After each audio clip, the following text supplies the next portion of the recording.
The Brothers Karamazov by Fyodor Dostoevsky, translated by Constance Garnett. Book 10, Chapter 6. Precocity. "What do you think the doctor will say to him?" Kolya asked quickly. "What a repulsive mug, though, hasn't he?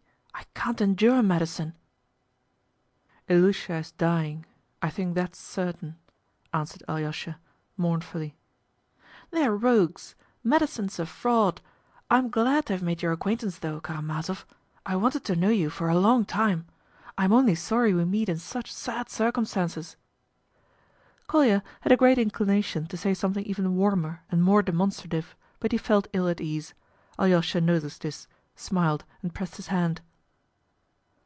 "I've long learned to respect you as a rare person," Kolya muttered again, faltering and uncertain. "I've heard you're a mystic, and have been in a monastery. I know you're a mystic, but that hasn't put me off. Contact with real life will cure you. It's always so with characters like yours." "What do you mean by mystic? Cure me of what?" Alyosha was rather astonished. "Oh, God and all the rest of it." "What? Don't you believe in God?" "Oh, I've nothing against God. Of course, God is only a hypothesis, but I admit that he is needed for the order of the universe and all that, and that if there were no God he would have to be invented," added Kolya, beginning to blush. He suddenly fancied that Alyosha might think he was trying to show off his knowledge and to prove that he was grown up. "I haven't the slightest desire to show off my knowledge to him," Kolya thought indignantly, and all of a sudden he felt horribly annoyed. "I must confess I can't endure entering on such discussions," he said with a final air. "It's possible for one who doesn't believe in God to love mankind, don't you think so? Voltaire didn't believe in God and loved mankind." "I'm at it again," he thought to himself. "Voltaire believed in God, though not very much, I think, and I don't think he loved mankind very much either," said Alyosha, quietly, gently, and quite naturally, as though he were talking to someone of his own age, or even older. Kolya was particularly struck by Alyosha's apparent diffidence about his opinion of Voltaire. He seemed to be leaving the question for him, little Kolya, to settle. "Have you read Voltaire?" Alyosha finished. "No, not to say read, but I've read Candide in the Russian translation, in an absurd, grotesque, old translation." "At it again, again!" "And did you understand it?" "Oh, yes, everything. That is, why do you suppose I shouldn't understand it? There's a lot of nastiness in it, of course. Of course I can understand that it's a philosophical novel and written to advocate an idea." Kolya was getting mixed by now. "I am a socialist, Karamazov. I am an incurable socialist," he announced suddenly, apropos of nothing. "A socialist?" laughed Alyosha. "But when have you had time to become one? Why, I thought you were only 13." Kolya winced. "In the first place, I'm not 13, but 14, 14 in a fortnight," he flushed angrily. "And in the second place, I'm at a complete loss to understand what my age has to do with it. The question is what are my convictions, not what is my age, isn't it?" "When you are older you'll understand for yourself the influence of age on convictions. I fancied too that you were not expressing your own ideas," Alyosha answered serenely and modestly, but Kolya interrupted him hotly. "Come, you want obedience and mysticism. You must admit that the Christian religion, for instance, has only been of use to the rich and the powerful to keep the lower classes in slavery. That's so, isn't it?" "Ah, I know where you read that, and I'm sure someone told you so," cried Alyosha. "I say, what makes you think I read it? And certainly no one told so. I can think for myself. I'm not opposed to Christ, if you like. He was a most humane person, and if he were alive today he would be found in the ranks of the revolutionists, and would perhaps play a conspicuous part. There's no doubt about that." "Oh, where did you get that from? What fool have you made friends with?" exclaimed Alyosha. "Come, the truth will out. It has so chanced that I have often talked to Mr. Rakitin, of course, but old Bielinski said that too, so they say." "Bielinski? I don't remember. He hasn't written that anywhere." "If he didn't write it, they say he said it. I heard that from a... But never mind." "And have you read Bielinski?" "Well, no. I haven't read all of him, but I read the passage about Tatiana, why she didn't go off with Onyegin." "Didn't go off with Onyegin? Surely you don't understand that already?" "Why, you seem to take me for little Smurov," said Kolya, with a grin of irritation. "But please don't suppose I'm such a revolutionist. I often disagree with Mr. Rakitin. Though I mentioned Tatiana, I'm not at all for the emancipation of women. I acknowledge that women are a subject race and must obey. Les femmes tricotant, Napoleon said. Translator's note: let the women knit." Kolya for some reason smiled. "And on that question at least I'm quite of one mind with that pseudo-great man. I think too that to leave one's own country and fly to America is mean, worse than mean, silly. Why go to America when one may be of great service to humanity here? Now especially. There's a perfect mass of fruitful activity open to us. That's what I answered." "What do you mean? Answered whom? Has someone suggested you are going to America already?" "I must own they've been at me to go, but I declined. That's between ourselves, of course, Karamazov. Do you hear? Not a word to anyone. I say this only to you. I am not at all anxious to fall into the clutches of the secret police and take lessons at the chain bridge. Long will you remember the house at the chain bridge. Do you remember? It's splendid. Why are you laughing? You don't suppose I'm fibbing, do you?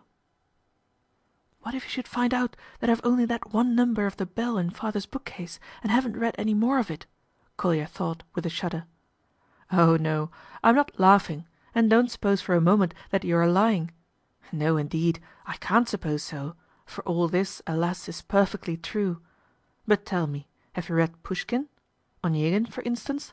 You spoke just now of Tatiana." No, I haven't read it yet, but I want to read it. I have no prejudices, Karamazov. I want to hear both sides. What makes you ask?" "Oh, nothing." "Tell me, Karamazov, have you an awful contempt for me?" Kolya rapped out suddenly, and drew himself up before Alyosha, as though he were on drill. "Be so kind as to tell me, without beating about the bush." "I have a contempt for you?" Alyosha looked at him wondering. "What for? I'm only sad that a charming nature such as yours should be perverted by all this crude nonsense before you have begun life." "Don't be anxious about my nature," Kolya interrupted, not without complacency. "But it's true that I am stupidly sensitive, crudely sensitive. You smiled just now, and I fancied you seemed to..." "Oh, my smile meant something quite different.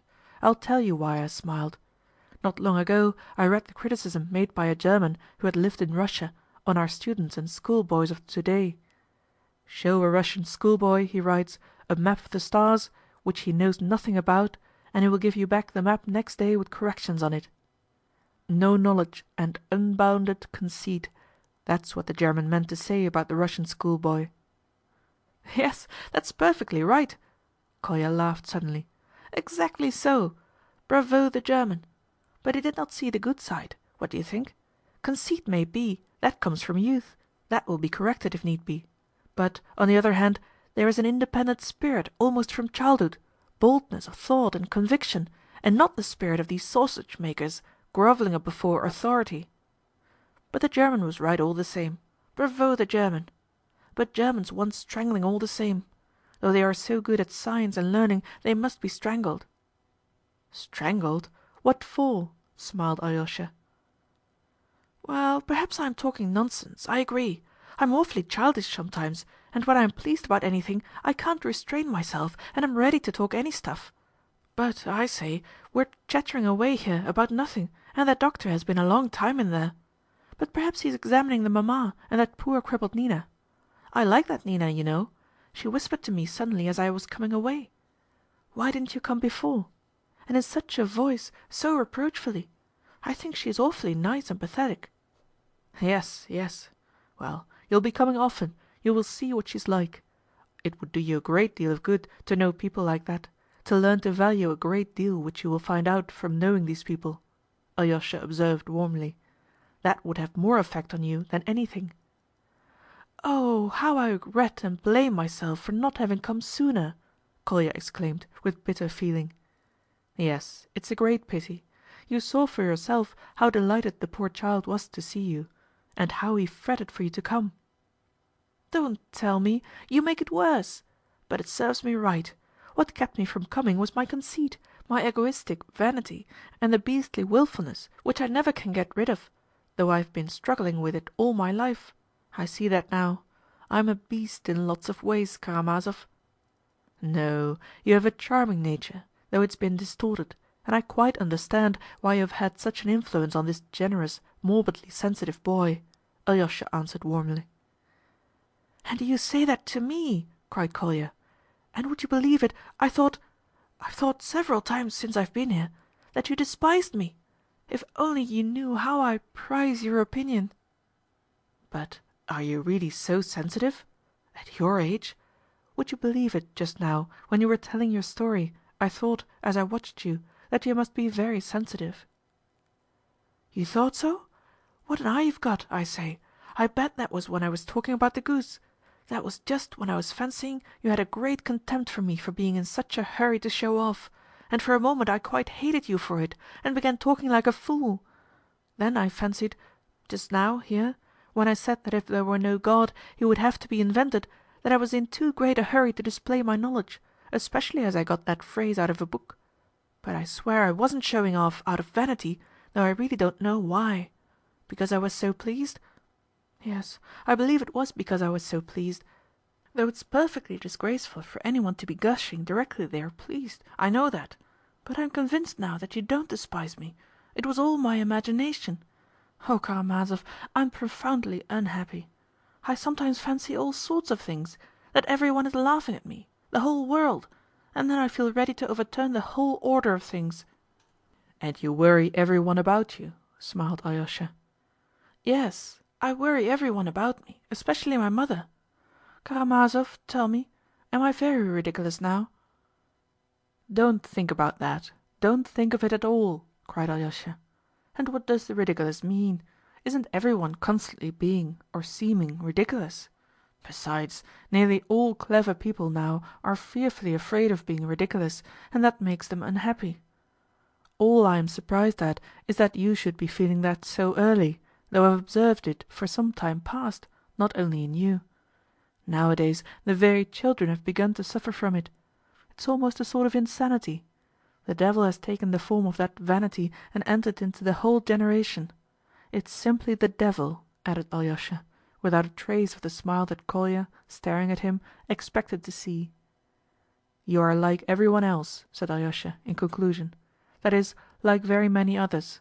Only you must not be like everybody else, that's all." "Even if everyone is like that?" "Yes, even if everyone is like that.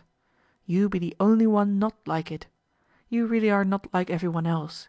Here you are not ashamed to confess to something bad and even ridiculous, and who will admit so much in these days? No one.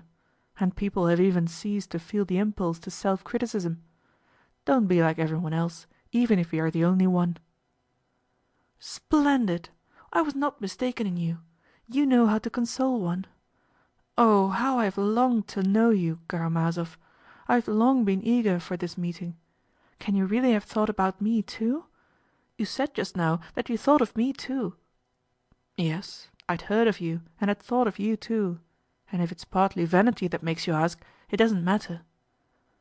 "Do you know, Karamazov, our talk has been like a declaration of love," said Kolya in a bashful and melting voice. "That's not ridiculous, is it?" "Not at all ridiculous, and if it were, it wouldn't matter, because it's been a good thing." Alyosha smiled brightly. "But do you know, Karamazov, you must admit that you are a little ashamed yourself now. I see it by your eyes." Kolya smiled with a sort of sly happiness. "Why ashamed?" "Well, why are you blushing?" "It was you made me blush," laughed Alyosha, and he really did blush. "Oh well, I am a little, goodness knows why. I don't know," he muttered, almost embarrassed. "Oh, how I love you and admire you at this moment, just because you are rather ashamed. Because you are just like me," cried Kolya in positive ecstasy. His cheeks glowed, his eyes beamed. You know, Kolya, you will be very unhappy in your life," something made Alyosha say suddenly. I know. How you know it all beforehand," Kolya agreed at once. "But you will bless life on the whole all the same." "Just so! Hurrah! You're a prophet! Oh, we shall get on together, Karamazov. Do you know, what delights me most is that you treat me quite like an equal. But we are not equals. No, we are not. You are better. But we shall get on. Do you know, all this last month I've been saying to myself, 'Either we shall be friends at once, forever, or we shall part enemies to the grave.'" "And saying that, of course, you loved me," Alyosha laughed gaily. "I did. I loved you awfully. I've been loving and dreaming of you. And how do you know it all beforehand? Ah, here's the doctor. Goodness, what will he tell us? Look at his face." End of chapter 6 of book 10.